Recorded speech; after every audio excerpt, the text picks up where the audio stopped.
بسم اللہ الرحمن الرحیم۔ شعبان المعظم کا مہینہ بڑی فضیلتوں والا مہینہ ہے، اور کیوں نہ ہو کہ یہ رمضان المبارک سے ملا ہوا مہینہ ہے۔ اس مہینے کو رسول مقبول صلی اللہ علیہ وسلم نے اپنا مہینہ ارشاد فرمایا تاکہ آپ صلی اللہ علیہ وآلہ وسلم سے محبت رکھنے والے مسلمان آپ کا خیال کر کے اس مہینے میں زیادہ سے زیادہ نیکیاں کریں اور گناہوں سے بچنے کا زیادہ سے زیادہ اہتمام کریں۔ اس مہینے میں یعنی شعبان المعظم کے مہینے میں 15ویں شب کو وہ رات ہے جسے قرآن میں لیلہ مبارکہ اور حدیث میں لیلۃ البراء کہا گیا ہے، اسی کو ہم شب برات کہتے ہیں۔ اس شب کے متعلق آپ صلی اللہ علیہ وسلم نے فرمایا کہ لیلۃ البراء شب قدر یعنی رمضان والی رات کے بعد تمام راتوں سے افضل ہے۔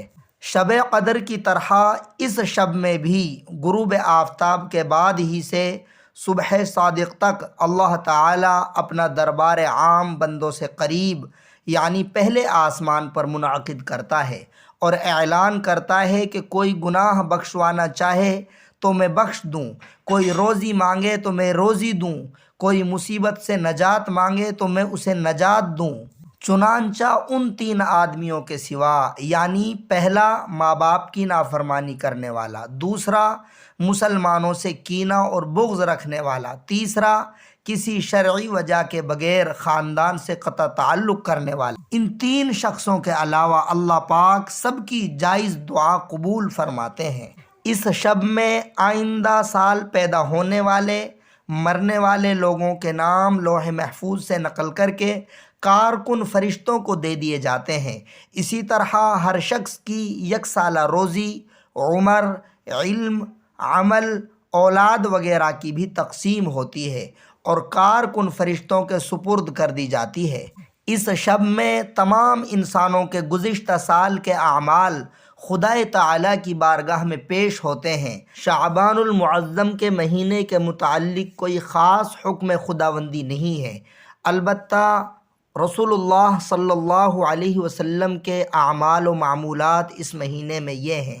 نمبر 1، شعبان کے چاند کی فکر اور اس کی تاریخ و حساب کا اہتمام رکھنا تاکہ رمضان شریف کے چاند کا حساب ٹھیک معلوم ہو سکے۔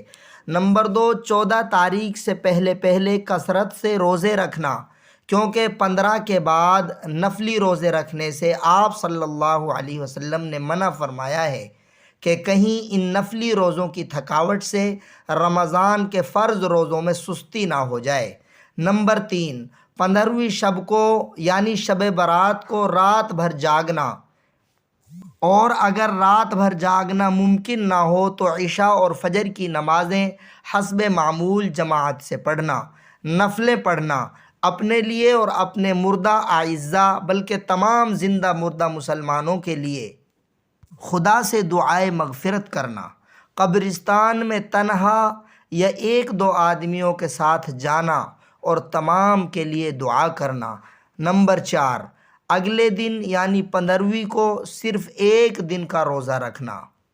یہاں یہ بات اچھی طرح ذہن میں بٹھا لینی چاہیے کہ 14ویں تاریخ 15ویں شب میں پٹاخے چھڑانا، حلوہ پکانا سبائیوں کا طریقہ ہے، کیونکہ ان کے امام غائب جب بھی ظاہر ہوں گے اسی تاریخ میں ظاہر ہوں گے، وہ انہی کے استقبال میں یہ سب کرتے ہیں۔